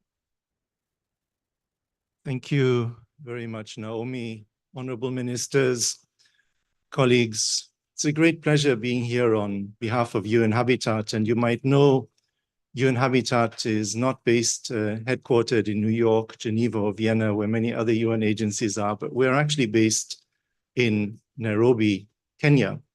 Nairobi is also the cradle of humankind, where many anthropologists have actually come together and looked at the evolution of Homo sapiens. And why I'm mentioning this is because I think we're actually also at an anthropological point where we are changing. Majority of the world's population is actually living in cities. And some people say that we're actually evolving from being Homo sapiens to being Homo urbanos, an urban species. This is something we should keep in mind. And Maike was speaking about what is the city we would like to live in future. And we're seeing that the next 20, 30 years, more than 1 billion people will be moving to cities. So if we catapult us to the year 2050, and the cities which we'll be seeing at that time have not been built. So we actually have a very, very unique opportunity of designing and building cities which are much more water sensitive than our current cities. We want to get this right. So we can actually learn a lot. The other part which I would like to sort of mention is UN Habitat's strategic plan. Our strategic plan looks at people-centered urban planning and how we can put people into the center of cities, looking at prosperity, how urban planning and cities can contribute towards prosperity of a city residents, looking at the planet, looking at environmental management and protection, circular economy and climate change in our cities, and also looking at peace. How can we build peace in our cities through water? One of the things, if we think about water and cities, we should look at ourselves. Each and every one of us is made up of water. We are 83% water. This is a very combining factor, which we should always keep in mind as we as Homo urbanos live in cities. The other thing we should also keep in mind is if we look at the furniture here, there are wooden legs. There is virtual water all around us. All the cities require water to build. Somebody needed water to grow the trees to make these chairs. We need water for building these buildings, the construction. So this is something we have to keep in mind as we plan our cities. We have virtual water to think about. We have water for productive services. We have water for our environment to keep about. So this is actually quite something we should keep in mind, the background of our minds. The guiding principle for us in dealing with cities and urban development is the new urban agenda, which was adopted in 2016 in Quito, in Ecuador.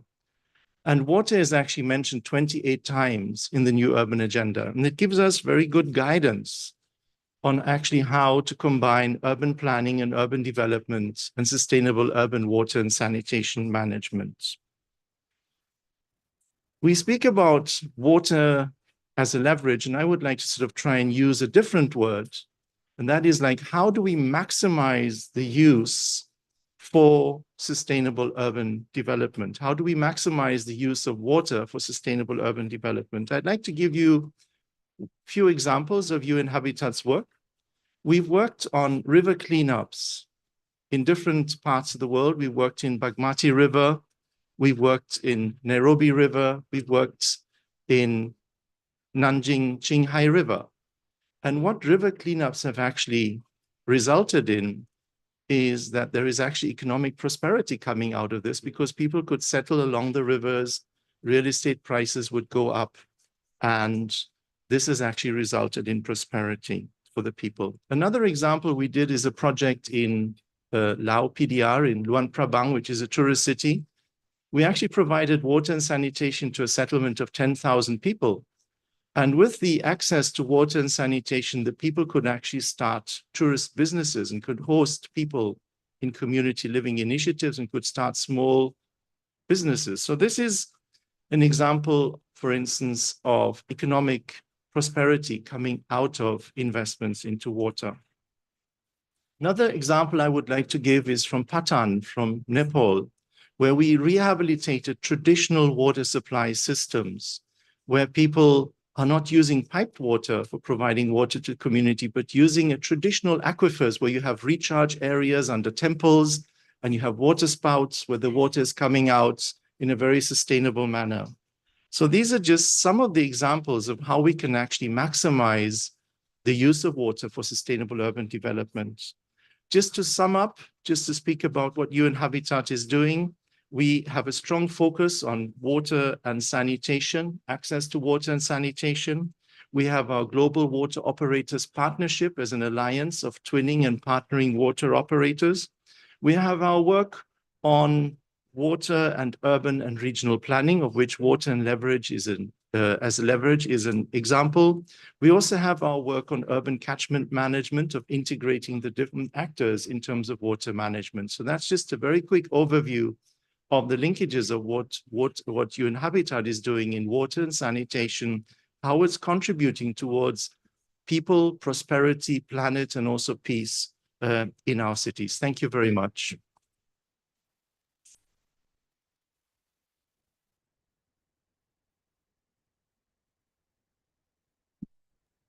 Thanks a lot, André Tikus, for connecting the dots and also coming up with some great examples how water's leverage could also be implemented and all the work that has been done on planning to not only create resilience, but also to create prosperity and opportunities. Thanks a lot for your inspiring words. Then we're going to the next section, the roundtable. I would like to invite the panelists to come and sit here with me so we can actually reflect on the scene that has been set, and to also hear a bit from experience from countries, cities, professionals, and financiers. So welcome to the chairs. Thank you.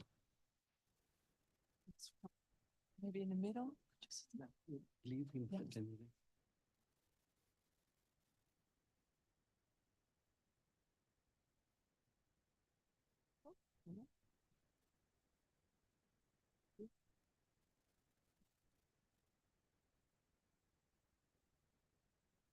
Let me stand here so we have two microphones for the honorable panel.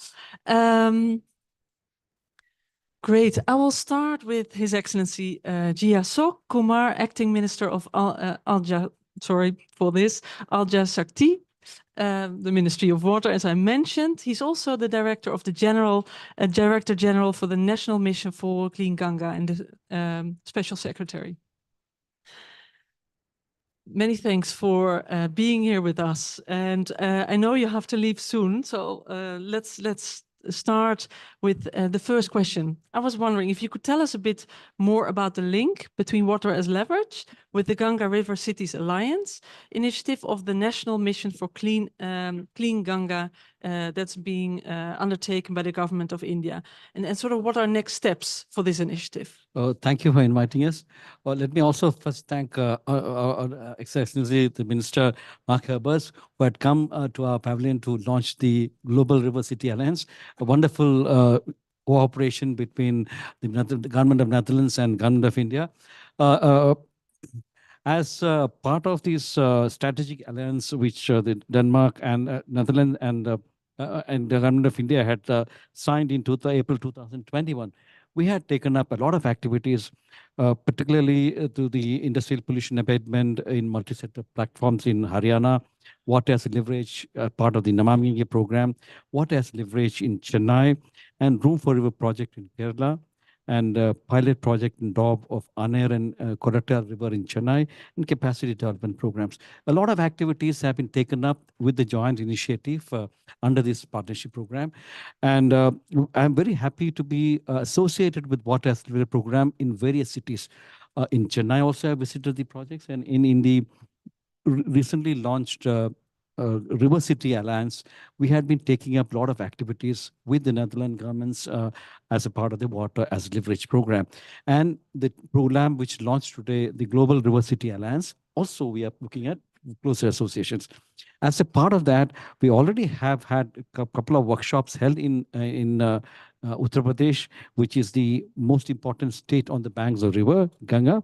And we have actually started one program was already done, and in Prayagraj, the place where the largest conglomeration of people take place, but 200 million people join together in a short time in this place. So you can imagine the type of the dirt it can create, the sewage it can create, and the pollution it can create. Now we have learning the experience from Netherlands, and also other similar partners and technology providers to keep the river clean during this huge Kumbh Mela, which is going to take place in 2025. We have done one workshop already. This next workshop is scheduled on the June 29th. So Prayagraj, a very historic city, is one of the platforms for working together from the experiences learned from the Chennai program, which you have mentioned. Chennai was an amazing success story, and we are learning from the success of Chennai. Great, thank you. Thank you very much for linking that work, and also to mention that indeed water also has a spiritual value. So I think we also have to consider that in the working with the communities. And maybe lastly, could you tell us a bit more about the potential of water as leverage? I think you touched upon it a bit, but how could it help making Indian cities more resilient? And especially in the work that we will be doing in Prayagraj. As I mentioned, the first workshop was held in October 22nd in Prayagraj, looking at the various aspects of river management and how to rejuvenate rivers, and all these things have been taken up in October. And the new second workshop is actually in the next month is coming up. Our biggest challenge in the Ganga basin and in Ganga river is the sewage, untreated sewage, which used to come into the rivers. You know, we are now working with them, with the Netherlands government, also how to look at bioremediation, how to use nature-based solutions.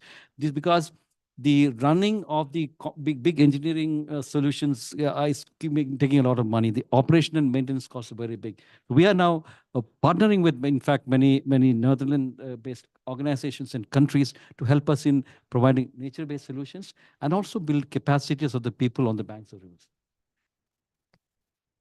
Thank you very much for being here with us and sharing those key insights, and for taking sort of a leadership to have a national program on cleaning and making rivers more resilient for the communities, the major communities living around them. So many thanks. If you need to go. With the minister's permission, I'll take leave and go, because the program is halfway through there. Yeah. Thanks a lot. Thank you. Many thanks. Applause, please. Great, the program will continue, no worries, with key insights from the speakers you can already see at the backdrop here. I would like to now go to Mr. Amit Proti. He's the Director General of the Coalition for Disaster Resilient Infrastructure, in short, CDRI. He's a global expert, 3 decades of leadership in the fields of urban planning and resilient infrastructure, and worked across many countries actually all over the world. So it would be great to hear from you. CDRI is a committed partner of Water as Leverage. And how do you see those initiatives coming together? Thank you. Thank you so much for the introduction. And Minister, it's so nice to see you. I don't know if you remember, but last year at COP, we actually shook hands. Earlier in Delhi, you actually came and, helped us talk about what the government of India and CDRI, government of Netherlands and CDRI would like to do. And we're actually launching a strategy in the next half an hour with the help of the Netherlands government, which I'm very proud of. CDRI, just for everybody's benefit, is an international government organization focused on resilient infrastructure. And to that extent, we work a lot with member countries. So it's not just India, it's not just Netherlands, it's UK, Australia, Fiji, Jamaica, etc., etc. There are 37 countries that are members. Water as Leverage, and interestingly enough, some of you might know this, but I was part of Water as Leverage from day 2. I think there was the Dutch team that was day 1. I was part of it from day 2. Actually helped bring the whole program to Chennai, Khulna, and Semarang.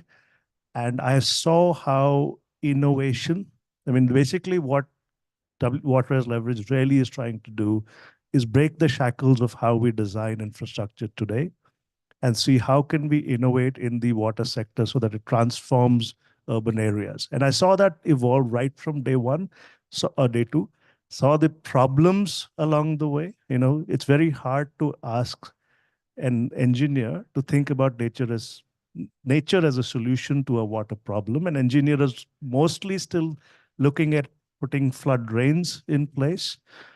That's how we are teaching our engineers. That's how we are teaching our communities not to see plants as a way of flood mitigation, but expecting a certain kind of infrastructure. So Water as Leverage really was trying to push in this whole innovation space. CDRI is very happy to partner with Water as Leverage in the the Water as Leverage Academy, because we are very strongly advocating for capacity development. You can't just do one project at a time, one pilot at a time, but actually how do you train the next generation to think differently? So I'll stop there. There's lots more to talk about. Great, thank you. And also to point out that we need to go from engineering to integrated design solutions. Thanks for sharing that with us. Maybe also, I've heard a lot during this conference how we can become more concrete from planning to implementation. Could you share some of the concrete actions that you see that CDRI can contribute to in the Water as Leverage program? Yes. So, like I just said, we'll be launching an urban strategy literally in the next half an hour. We are committing to 4 agendas as part of that strategy. One, the whole notion for capacity building. How do we train? So with Water as Leverage, with the methodology of the academy, how do we bring that to the coalition countries? So how do we bring it to experts around the world? I already had conversations with Dominican Republic, Ghana. They're interested to solve the problem of water. So one, on the capacity building side. Second, data. I think there is a huge piece missing when we talk about adaptation, when we talk about climate impact on the water sector.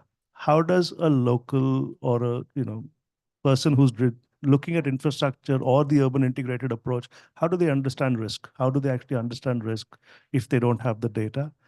I'm not saying data is enough. I think Chennai, we just saw, we've had 1 year of rainfall fall in 1 day, like 1/3 of the rainfall that falls in a year.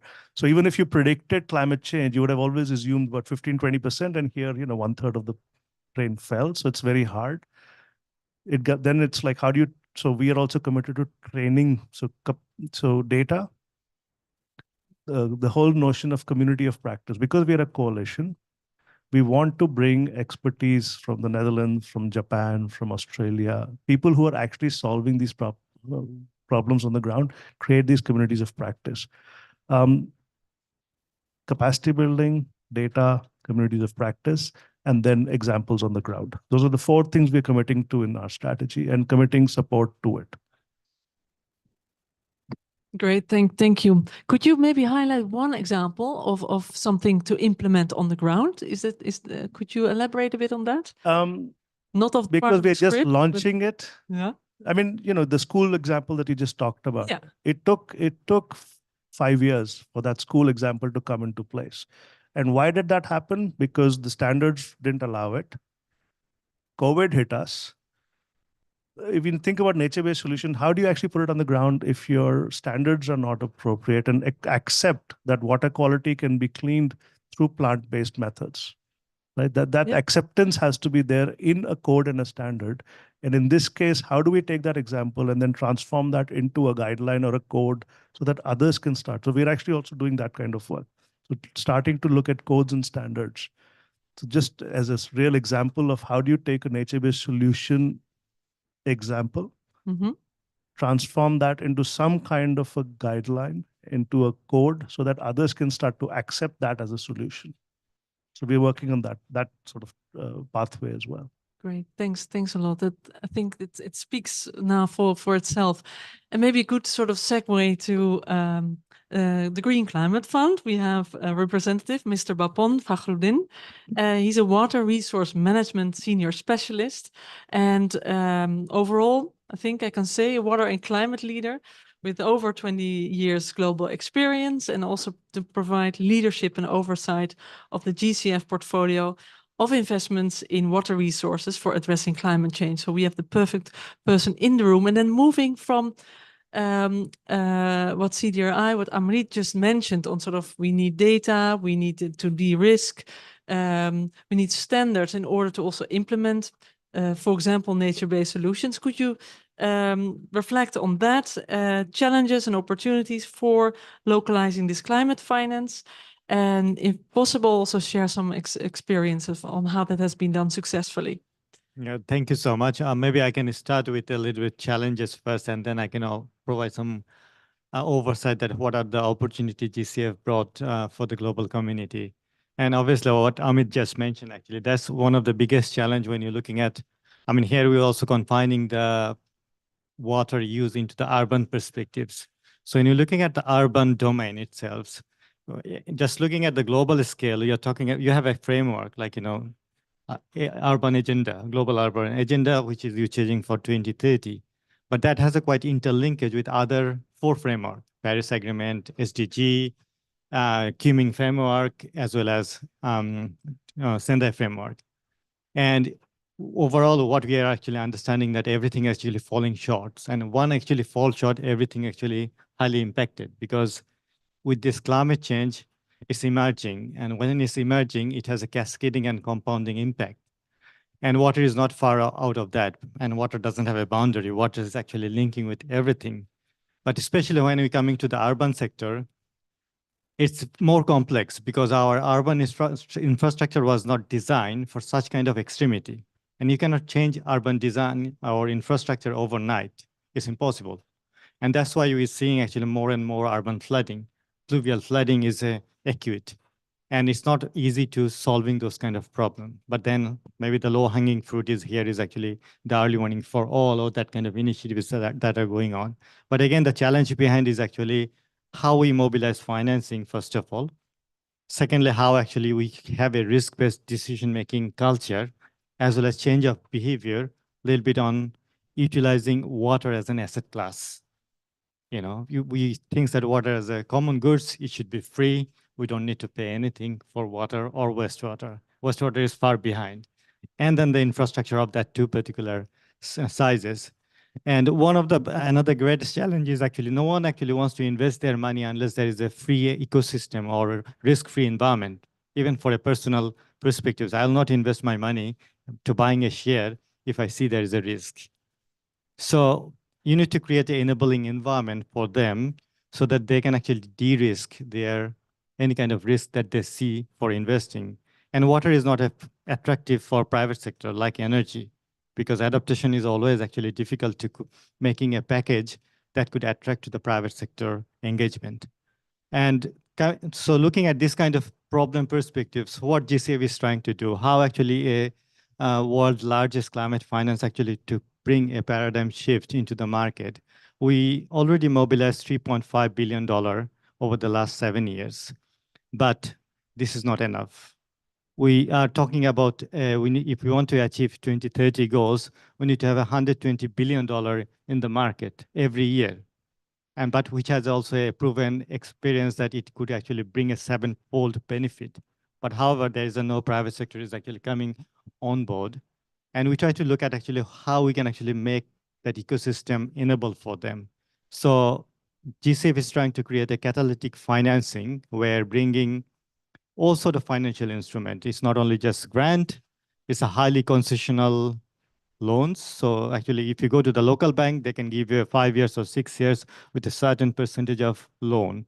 But if the country comes to the GCF, they can actually access 0% interest up to 30 years of return period, and which could enable us to, sustaining such kind of infrastructure like wastewater treatment plant or water supply network.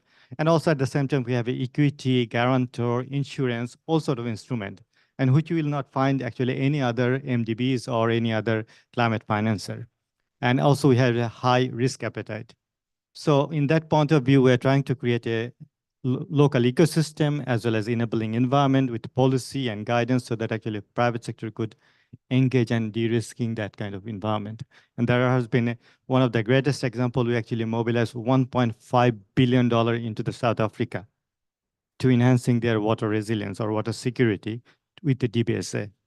So these are some of the innovation we are bringing, but obviously we need to think wisely actually how that could be happen, how we create a nature-based, engage more nature-based solution, how we actually utilize the water as an asset class, and how actually we collaboratively make a partnership, because water sector is still silos. They don't actually amalgate or mingle with the climate society or DRR society or other sectors. So how actually it could be integrated and interlinkage that need to be looked at. Thanks. Great, thanks a lot for sharing your experiences and ideas on how to make climate finance more accessible, also in complex urban environments.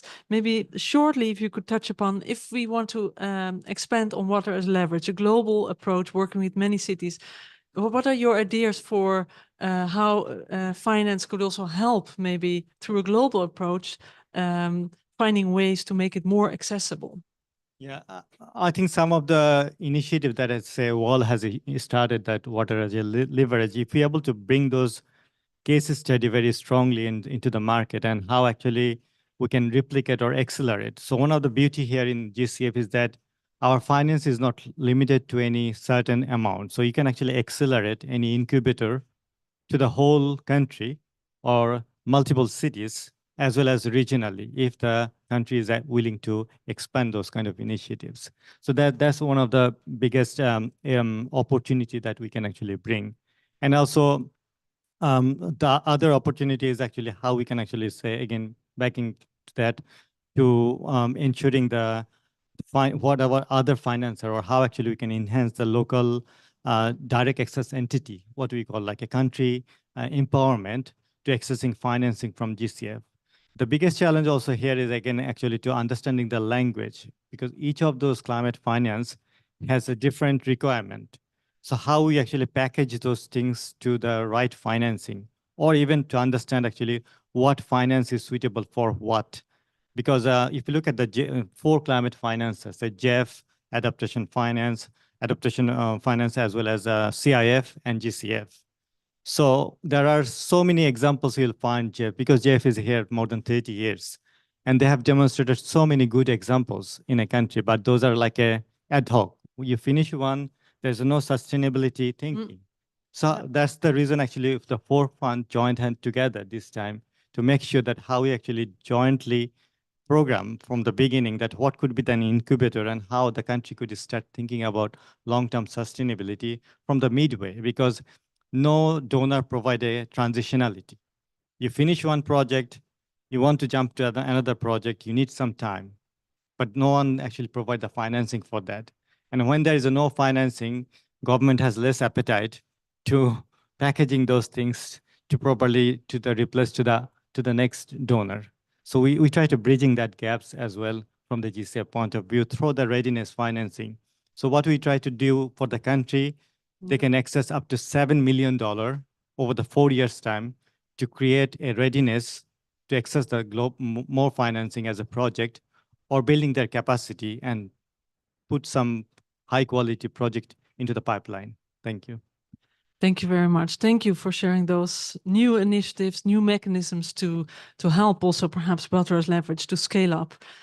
We are a bit over time. We started late, but I would like to give the last power floor to Ms. Koch, in short, but Kocharon Vorakon, the Chief Executive Officer of Land Process Thailand. She's a landscape architect. and wearing actually many hats, received many awards for integrating green spaces in planning for urban resilience. So if you maybe can sort of pitch and inspire us all with what the opportunities are in 3 minutes. 3 minutes, then okay, would be sure. great. Thank you.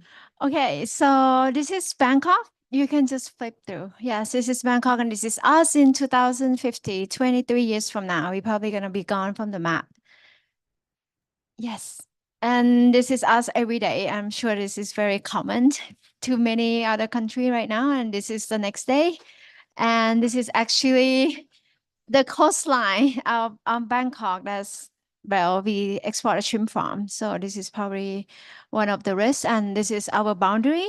And I think this is the study that I would have to like go through the boat 30 minutes to really touch the ones that used to be land. So the indigenous knowledge of like monkey sheep holding the water. This is some of the project of nature-based solution that I try to promote in 15 million city. This is the first one in 30 years. And it's only open for 5 years. So we don't have enough like natural infrastructure or nature-based solution that has been implemented. And this is have to be equipped with many technology, green roof. And yes, the project has been successfully accepted. And Mr. Antonio Guterres even came for the support. So I just feel that we did something right, but we need more to scale up. So yes.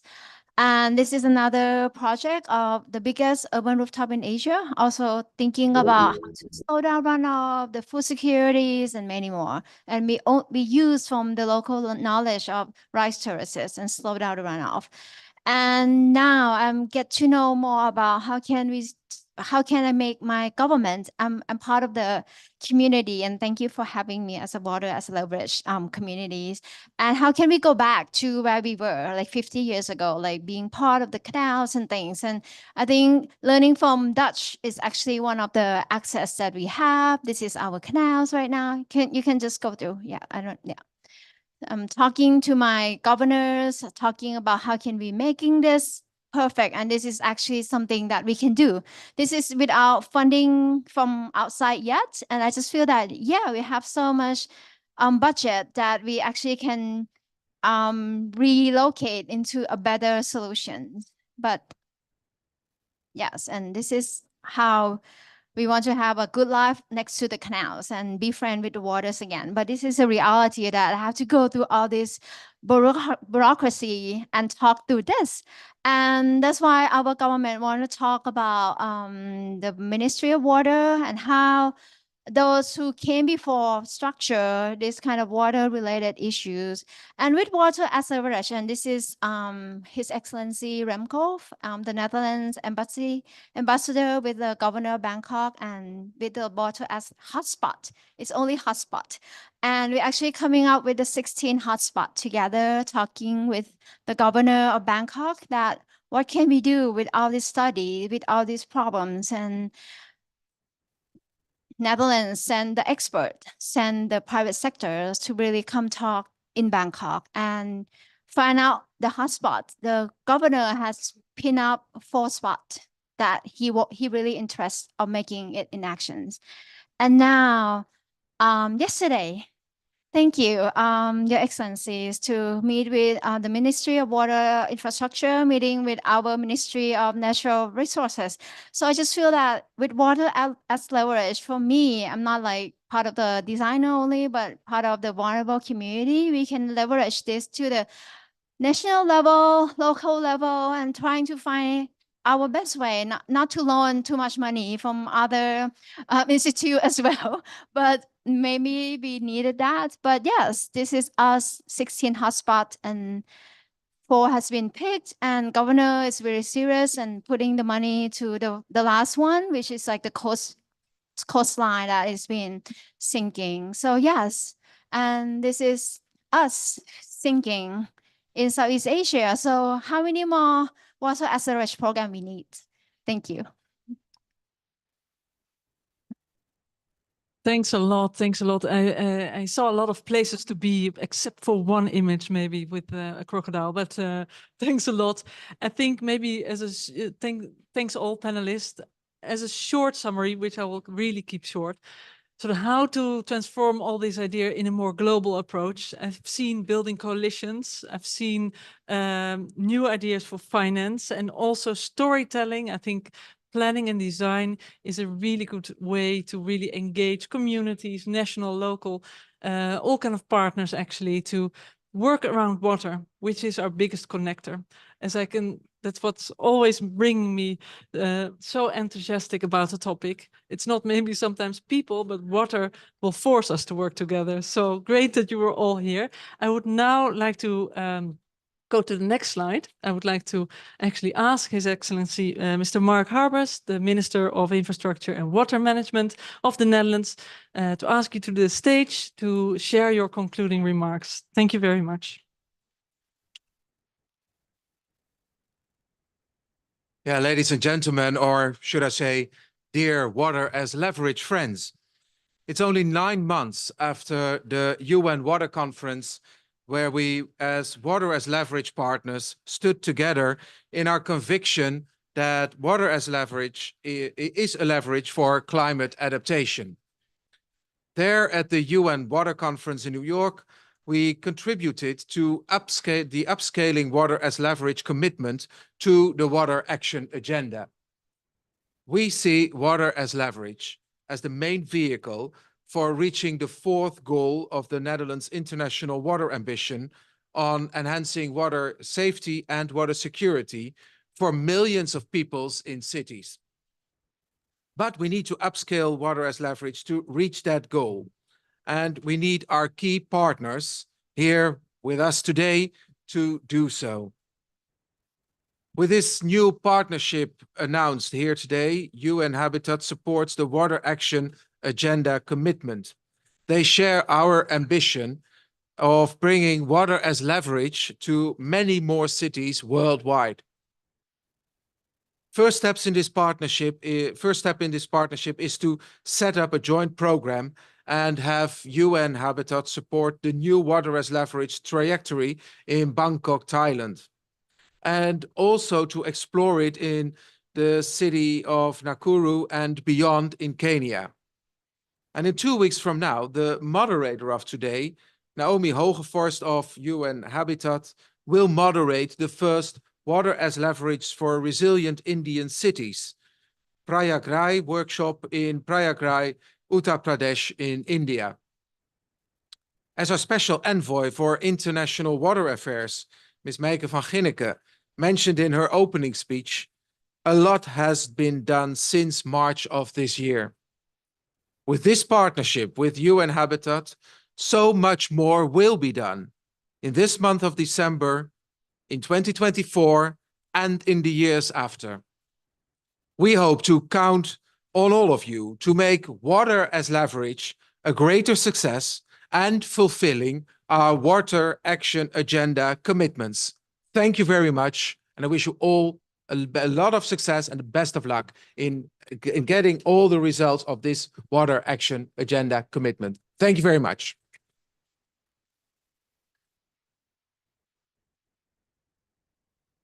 Great to see leaders with so much ambition. I think everyone wants to connect to this, and that's why we are going to the next segment to actually have discussions with all of you here in the room that shared an interest in being here with us.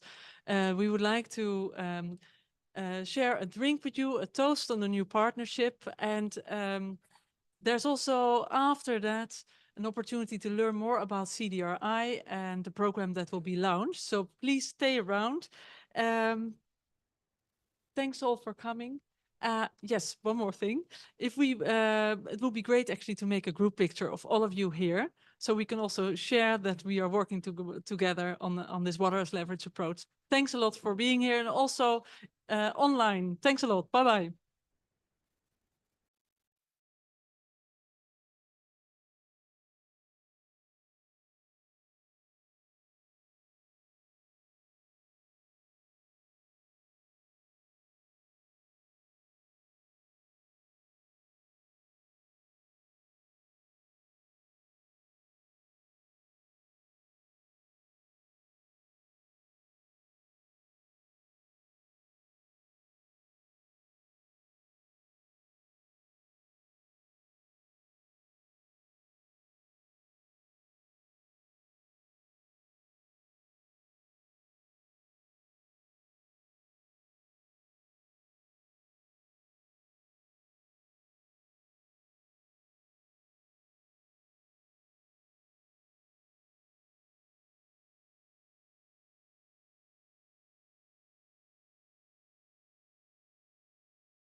disasters, climate change, and rising global temperatures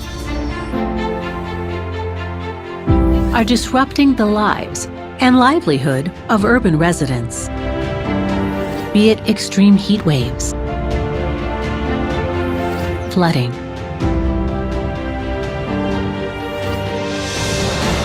water scarcity, or severe tropical storms. The effects of climate change are impacting cities by varying degrees across continents. With the additional stress on existing infrastructure, it is becoming a challenge for the growing urban population to cope with the changing scenario. Today, with cities contributing to almost 80% of the global GDP, it is imperative that we invest in making our urban infrastructure more resilient. At CDRI, we plan to strengthen urban resilience through enhanced capacities for taking informed decisions. An initiative in this direction is CDRI's Urban Infrastructure Resilience Program, an effort towards strengthening urban areas across low and middle-income countries. And the foundation of this initiative rests on 4 pillars. Let us unite to create resilient cities, better equipped to build a safe and sustainable future for generations to come.